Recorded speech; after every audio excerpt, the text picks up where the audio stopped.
En Sin Distancias les proponemos ahora una reflexión en torno al miedo, al sentimiento, a la percepción del miedo y de inseguridad tan presentes en estos tiempos.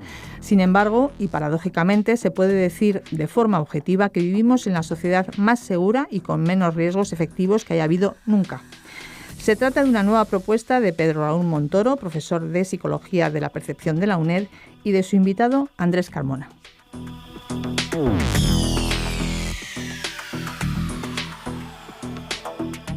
Buenos días, estoy encantado de compartir micrófono con mi amigo Andrés Carmona. Bienvenido, buenos días. Muchas gracias, ¿qué tal? Andrés es profesor de filosofía, es también licenciado en antropología social o cultural. Recientemente también ha obtenido su título de máster por la UNED en filosofía teórica y práctica. Es también aficionado a la magia, es también escéptico. Bueno, tiene, como podemos comprobar, tiene muchas aficiones, tiene también muchos títulos y yo creo que es una persona muy interesada en todos los aspectos del conocimiento y de la sociedad moderna. Y ya estuviste con nosotros en un programa de radio hace cosa de un año que estaba relacionado con los trucos que utilizan los mentalistas y el uso que se hace de la magia por algunos que quieren simular que tienen poderes. Y hoy nos traes un tema muy diferente, pero también muy interesante, polémico, también, y quizá en este caso desgraciadamente de mucha actualidad por los sucesos, los atentados que han ocurrido en París. Y el título del programa es El miedo y la ansiedad en la sociedad más segura. Con este título queremos señalar una aparente paradoja, ¿no, Andrés? Cuéntanos, ¿en qué consiste esa paradoja? Bueno, pues lo primero, muchísimas gracias por la presentación, porque me he quedado asombrado ante esa presentación. Muchísimas gracias. Y la paradoja que quiero mencionar, bueno, no es que la quiera mencionar yo, ¿no? Ya la señalan muchos expertos, es la paradoja entre que ahora mismo, si nos fijamos en lo que son los hechos, vivimos o podemos decir que vivimos en el mundo más seguro a todos los niveles que haya existido a lo largo de la historia, y sin embargo la sensación de miedo y la ansiedad ante posibles peligros o posibles riesgos es también de las más grandes que hay. Me refiero, por ejemplo, si nos fijamos en lo que es Occidente, ¿vale? La sociedad occidental, los datos que podrían ser, pues que ahora mismo vivimos 7.000 millones de personas, más que en toda la historia de la humanidad, ¿no? Ahora mismo hay más seres humanos que seres humanos ha habido desde que el Homo sapiens es sapiens. La esperanza de vida ha pasado de los 40 a los 80 años. Además, en muy poco tiempo, ¿no? En muy poco tiempo, en que harán menos de 2 siglos, ¿no? Que ha pasado la esperanza de vida de los 40 a los 80. La mortalidad infantil ahora mismo es casi cero. La probabilidad objetiva de una muerte por causa violenta, por guerra, por asesinato, es también la más baja de la historia. La mortalidad debido a epidemias, hambrunas, etcétera, es también bajísima. Las enfermedades, morir por una enfermedad, como pudiera ser la gripe, el sarampión, las paperas, hoy en día es casi absolutamente muy, muy, muy improbable. Enfermedades como el tifus, la malaria, la polio, la difteria están erradicadas totalmente. Quiero decir, hay una cantidad de datos objetivos que nos vienen a decir que vivimos en una de las sociedades más seguras que ha habido nunca a lo largo de la historia. Y sin embargo, la sensación que tenemos de que nos puede ocurrir cualquier desgracia, cualquier cosa mala, que podemos morir, que podemos intoxicarnos, que podemos enfermar o peligrar, es también inmensa. Entonces, lo que quiero hablar contigo es cómo explicamos esta paradoja, cómo podemos explicar que a pesar de que vivimos en una sociedad tan segura, objetivamente hablando, tengamos ese miedo constante, o ese miedo, a lo mejor sí siendo un poco alarmista, pero sí que es verdad que, por otros factores que ahora quiero señalar, parece que hay una demasiada ansiedad ante ciertos peligros, a enfermar, a morir, a dañarnos o a lo que sea, ¿no? Sí, lo que quiere señalar entonces es que el miedo y la ansiedad que hay es desproporcionado con respecto al nivel de seguridad que se ha alcanzado, que por supuesto siempre puede ser mayor y es deseable que se aspire a intentar conseguirlo, pero que parece desproporcionado con respecto, o por lo menos que no han ido a la par, no ha correlacionado, ¿no? No, es que iría en proporción inversa. Claro, es decir, han correlacionado inversamente. Claro, pareciera que cuanto más seguro, más ansiedad.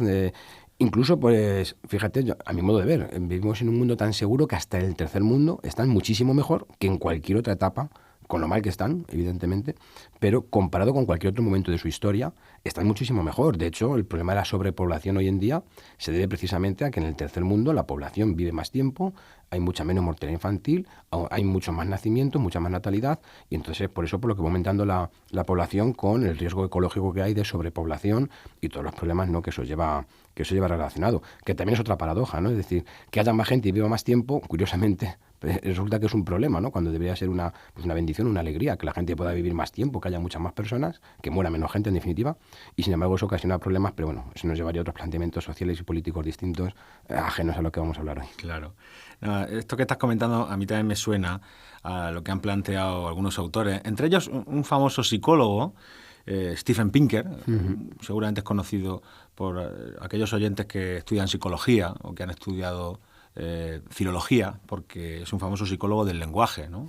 Es uno de los principales teóricos acerca de las predisposiciones innatas para el lenguaje, pero que en la última década sobre todo se está destacando como defensor de una hipótesis en la que plantea que la humanidad en el último siglo sobre todo, pero progresivamente, muestra una tendencia de mejora sostenida. Es como que el mundo va a mejor. En contra quizás de el prejuicio o la percepción que mucha gente tiene de que el mundo no va a mejor, de que cada vez hay más problemas, de que cada vez hay más catástrofes, de que cada vez... Y él pues, pone algunos ejemplos, ¿no? Él, por ejemplo, dice que hay menos guerras que antes, o al menos que esas guerras son menos duraderas, menos cruentas, ¿no? Pues él a veces dice, las guerras antes duraban 30 años, la guerra de los 30 años, estaban en guerra permanente. De hecho, estaban en guerra permanente, ¿no? Hay más control de la violencia. Los estados aplican menos violencia para controlar la violencia. Y hay más conducta altruista. Parece que hay más democracia, más participación de los ciudadanos. Todo eso es lo que Steven Pinker marca. Y bueno, yo que lo sigo en Twitter, pues de vez en cuando sigue dando algunas notas para intentar apoyar esta idea que tú estás presentando, ¿no? Yo creo que quizás podríamos hacer una cosa, podríamos hablar un poco de esas diferentes formas de miedo y de ansiedad, cómo se dan. Vamos a poner ejemplos para que nuestros oyentes se puedan hacer una idea todavía más clara de esta idea que queremos aquí. Pues mira, yo por discutir. ejemplo me fijo en la obsesión, por poner el ejemplo, ¿no? La obsesión que hay hoy en día con la salud.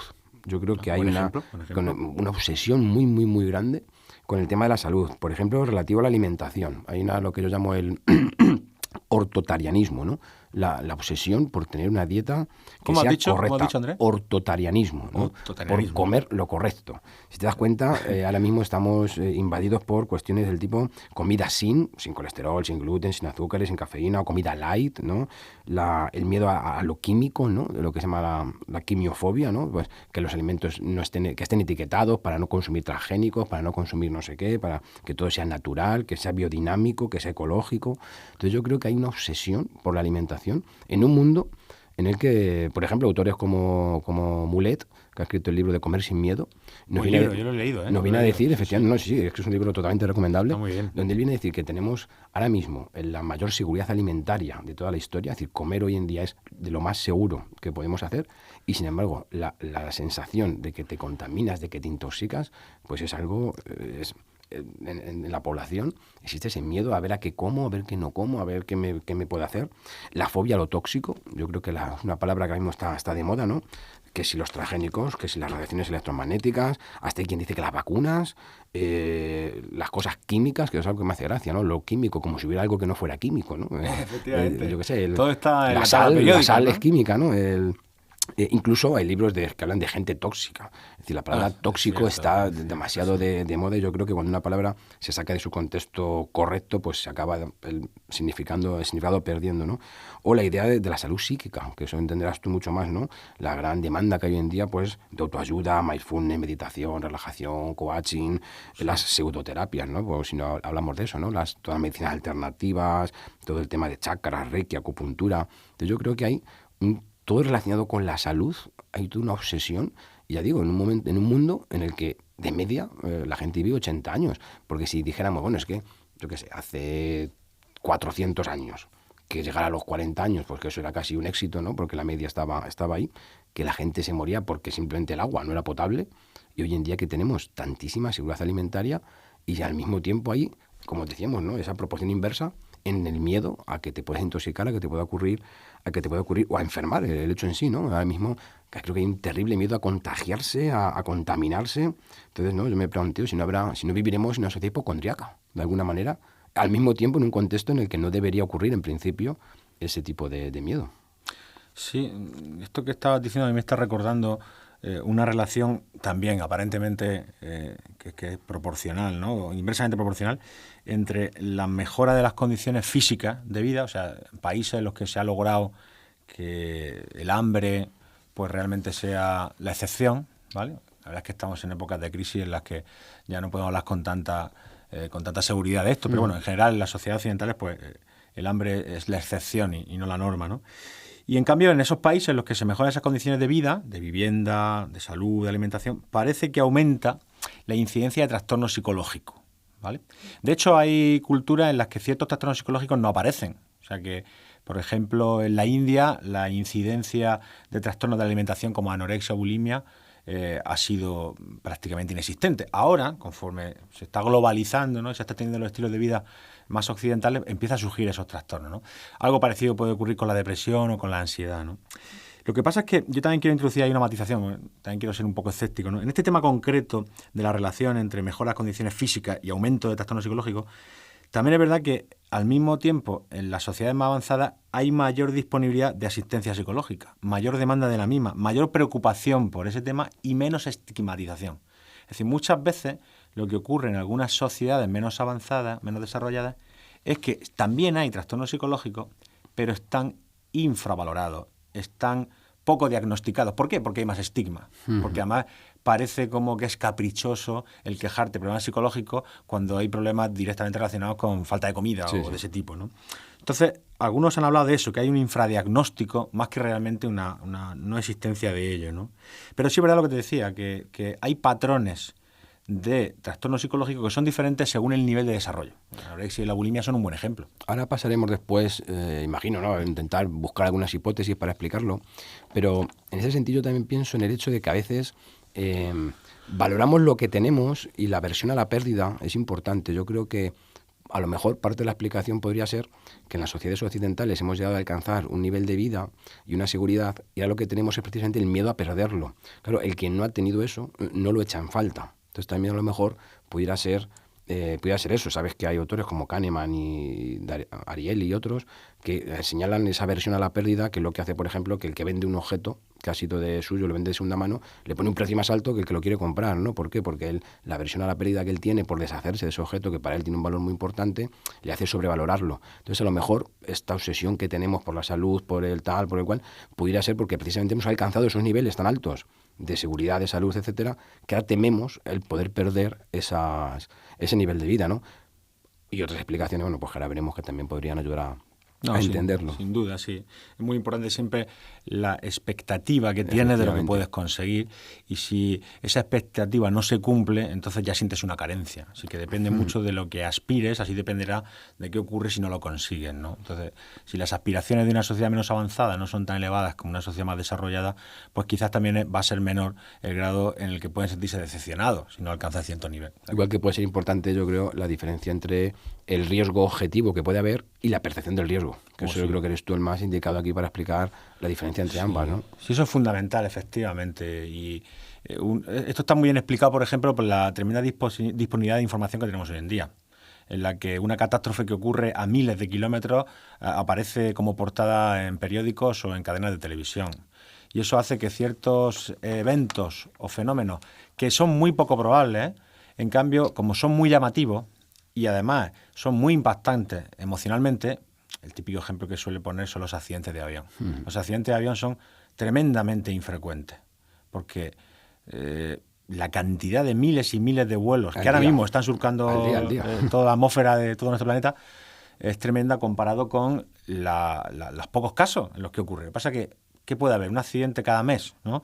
Son tremendamente llamativos. Aparecen mucho en televisión, su impacto emocional es tremendo. Entonces se valora por encima de lo normal. Y eso genera esa percepción de riesgo, que no tiene que corresponder con la probabilidad real. Como además, y tú antes nombrabas a Kahneman o Ariely, ¿no?, que son importantes investigadores de la economía conductual y de los sesgos de pensamiento, como además el ser humano es bastante malo manejándose con probabilidades, y en cambio es bastante bueno fijándose en los fenómenos que están más disponibles, basa su juicio más en lo accesible, el que suele ser lo más llamativo, ¿no? Sí, sin embargo, fíjate que curiosamente la probabilidad de tener un accidente de tráfico es muchísimo mayor y hay mucha menos sensación de riesgo. La gente coge muy fácilmente el coche cuando la probabilidad de un accidente es inmensamente mayor a tener un accidente en avión, por ejemplo. Sí. O un accidente casero en la cocina. Por ejemplo, sí, también. Que todo el mundo pensaría que es el lugar más seguro. Y ahora que hablar de eso, por ejemplo, otro síntoma que veo de esta ansiedad es la obsesión por la seguridad. Creo que vivimos demasiado obsesionados por la seguridad.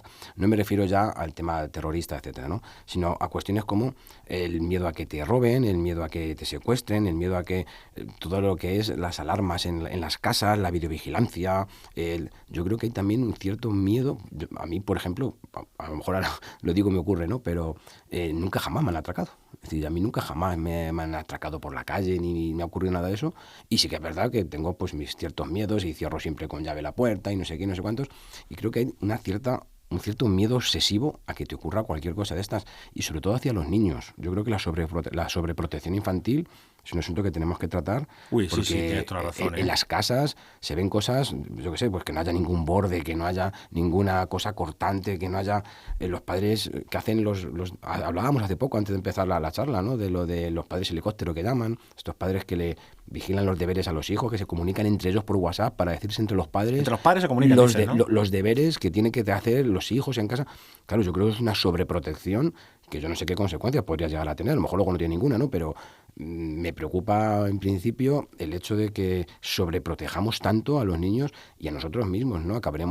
Hay quien dice que podemos llegar acabando en un estado policial. A lo mejor hoy en día decir eso con la amenaza terrorista, bueno, pues puede parecer que es que hace falta, ¿no? Y tal, pero antes, que a lo mejor no había tanta amenaza y sin embargo seguía habiendo pues lo que algunos llaman recortes de libertades en función de la seguridad, ¿no? La película esta de Vendetta, ¿no? Que yo creo que refleja muy bien esa idea de seguridad a cambio de libertad. Entonces yo, no sé, me preocupa también el poder perder algunas libertades, y ya no tanto en el tema político, sino cuanto en el tema personal. Yo creo que hay que acostumbrarnos a vivir con los riesgos y a saber gestionar los riesgos, que yo creo que es por donde puede ir parte de la solución, y no esta sobreprotección inmensa. Y yo lo veo mucho, a lo mejor es porque no soy padre, no tengo esas experiencias, etcétera, pero creo que hay una excesiva sobreprotección de la infancia. Vamos, sabes que la memoria no es muy fiable, pero yo por lo menos cuando yo era más joven no había esa sobreprotección y tampoco había... Y creo que era una sociedad más peligrosa. Es decir, los juguetes con los que jugábamos nosotros en nuestra infancia eran objetivamente mucho más peligrosos que los que hay ahora, y sin embargo había mucho menos miedo a que los niños jugaran con ese tipo de cosas. No quiero decir que pongamos a los niños a jugar con cuchillos, pero no, a lo mejor tampoco es cuestión de tenerlos, como digo, tan protegidos como están ahora. En este tema que trata de la posible sobreprotección infantil, la verdad es que es muy interesante. Yo tampoco soy padre, ¿vale? Vamos a decirlo también porque a lo mejor es más fácil hablar desde nuestro punto de vista. Pero bueno, yo creo que sí podemos estar de acuerdo que el mejor regalo que le puedes hacer a un hijo es la dotación de autonomía personal. Efectivamente, eso porque quizás es el mejor recurso con el que puede desenvolverse en el mundo actual, ¿no? Y ahora que decía esto de los padres helicópteros, efectivamente, leí un artículo hace poco en la prensa española, en la que hablaba de una medida que parece ser habían tomado en alguna universidad americana, en las que habían prohibido, en la universidad, estoy hablando de la universidad, habían prohibido que los padres vinieran a la reclamación de exámenes de sus hijos, porque se está convirtiendo en la norma, que los padres fueran a reclamar los exámenes de sus hijos en vez del hijo, ¿no? Y lo habían prohibido, entre otras cosas por intentar dotar también a los estudiantes de esa responsabilidad. Estamos hablando de estudiantes mayores de 18 años, ¿no? Que en teoría deberían encontrarse ya en esa situación. Quizás es un síntoma, efectivamente, de un mayor nivel de desarrollo, de que hay una mayor preocupación, que ha sido muy buena en algunos aspectos, en el que yo creo que la educación de los niños ha mejorado mucho, hay mayor preocupación por eso. Otros dicen también, por cierto, que también se puede deber al hecho de que no se pasa tanto tiempo con los niños. Entonces, el tiempo que pasas con ellos quiere aprovecharlo a tope, o tienes cierta sensación de cierta deuda, ¿no?, contraída, ¿no? Eso también algunos lo han planteado. No lo sé, la verdad es que es un tema complicado de poder describirlo bien, porque como dices tú, tampoco sabemos las consecuencias que puede tener. Tampoco sabemos. Por supuesto, yo creo que el problema está siempre cuando es una obsesión, que es lo que tú estás diciendo. Claro. ¿No? Ese es el problema, cuando se convierte en una obsesión que incluso genera finalmente esa hipocondría de la que tú hablas, que realmente yo creo que puede paralizar a muchas personas, ¿no? Y dificultarle que se desenvuelvan con la libertad que deberían. Sí, porque las personas aprendemos también por la experiencia, y si no se somete a los más pequeños y los más jóvenes a ciertas experiencias con cierta dificultad, una dificultad asequible para ellos, no van a desarrollar las habilidades y las destrezas necesarias para poder resolver esos problemas, ¿no? Entonces al final acabarán siendo dependientes de que otra persona les resuelva el problema. Yo creo que lo que tú dices, la mejor educación para un hijo es educarle para que sea autónomo. Yo a mis alumnos en clase les digo que la frase más bonita que le pueden decir a un profesor es: ya no te necesito. ya me has enseñado todo lo que me tenías que enseñar, ahora puedo hacer las cosas yo por mí mismo, ya no te necesito a ti, ya no me tienes que dar clases, ya no me tienes que enseñar, porque ya he aprendido y lo puedo hacer yo solo. Y aunque parezca mentira, esa es la frase más bonita o el mejor regalo que le puedes decir a un profesor. Y en cierto modo los padres también sería lo mismo, ¿no? Es decir, me voy de casa en el sentido de me has enseñado a manejarme, me has enseñado a hacer la colada, me has enseñado a hacer la comida, me has enseñado a ser una persona respetuosa, higiénica, con hábitos saludables, que sé manejarme, tener mi propia casa, hacer las cosas por mí mismo, y ahora ya me puedo ir del hogar paterno y tener mi propia vida y montar mi propia familia. Entonces yo creo que eso tiene que ser hacia donde tiene que ir orientada la educación de los hijos. Ahora, si lo que se les educa es a ser dependientes, a que no sepan hacer nada sin la supervisión constante de un adulto, yo no sé eso, como digo, qué consecuencias puede tener, porque claro, estamos haciendo entonces a personas dependientes en vez de personas autónomas. Mira, en la misma línea de la sobreprotección infantil está la tremenda aversión al aburrimiento de nuestros hijos. La tremenda preocupación de que no se aburran, que estén siempre entretenidos, que tengan una actividad en la que puedan desenvolverse.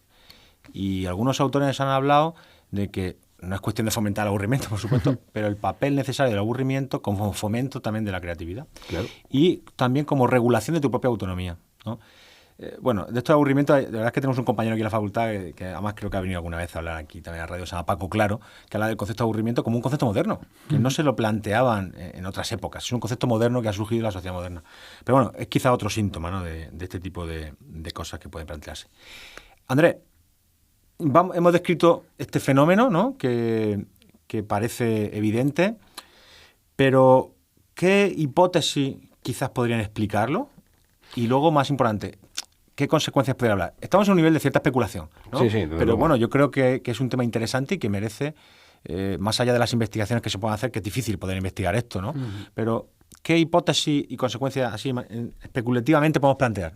A mí se me ocurren varias, ¿no? Una podría ser la pervivencia del pensamiento mágico. De alguna manera, por ejemplo, todo el miedo a contaminarse, todo el miedo a intoxicarse, todo el miedo a tal, yo creo que se puede explicar en parte por una pervivencia del pensamiento mágico, de lo que Fraser llamaba, ¿no?, la magia contaminante, el hecho de que, bueno, pues si algo es malo y está en contacto con otra cosa, si yo entro en contacto con eso, pues como que se me contagia, ¿no?, esa maldad. Entonces yo creo que es cierta fobia, pues eso, a contagiarse, a contaminarse y tal, ser una pervivencia de ese pensamiento mágico que no estaría justificado, ¿no?, en ningún tipo.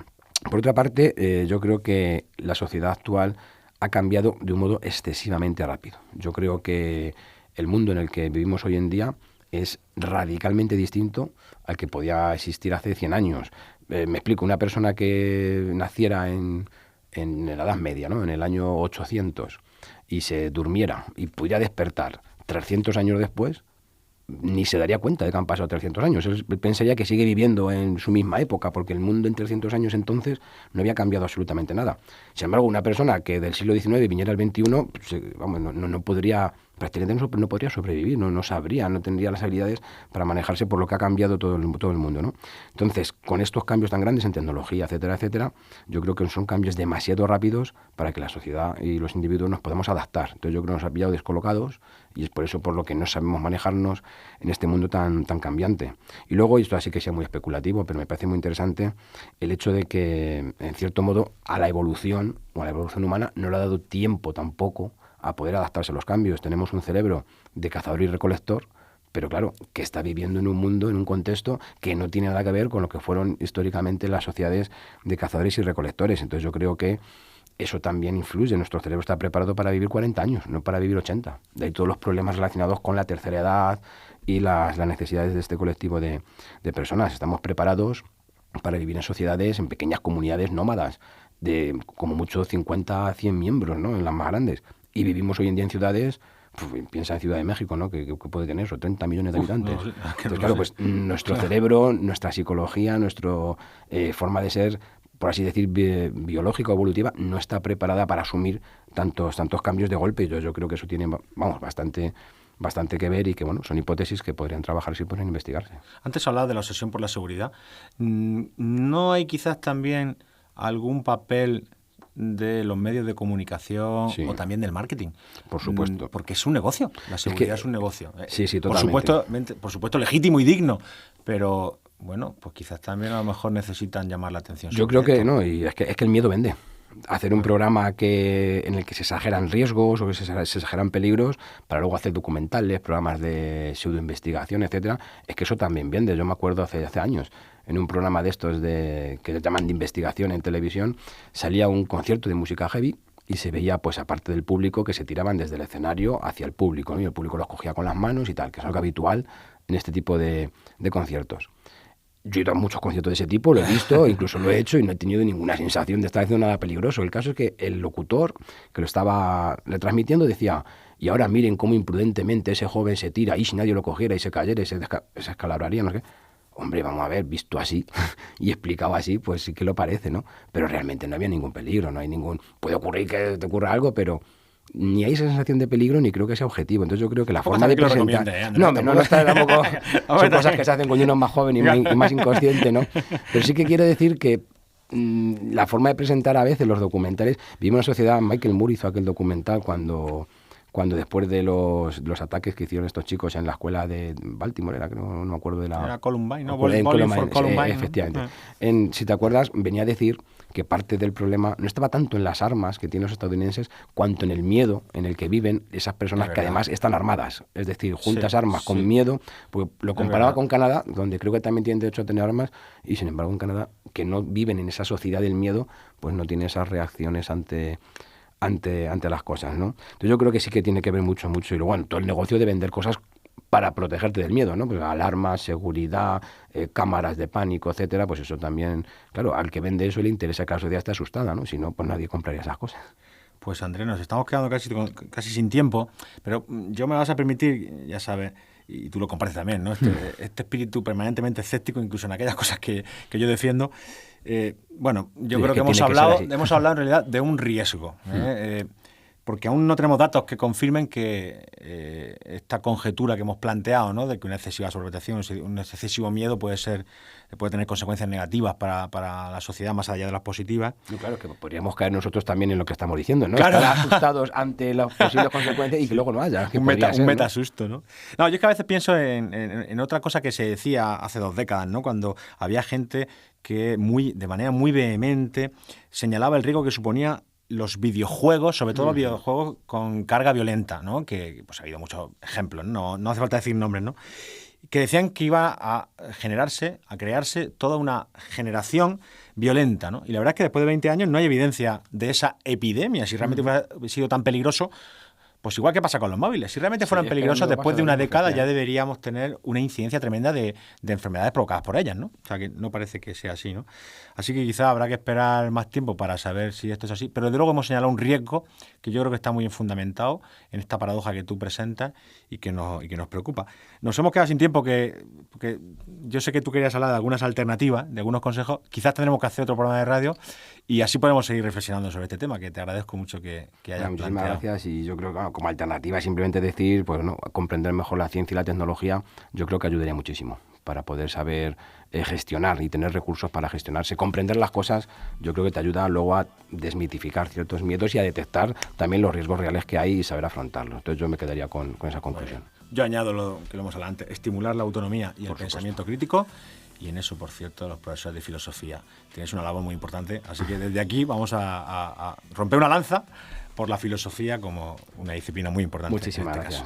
Muchas gracias, Andrés, y gracias a todos. Gracias.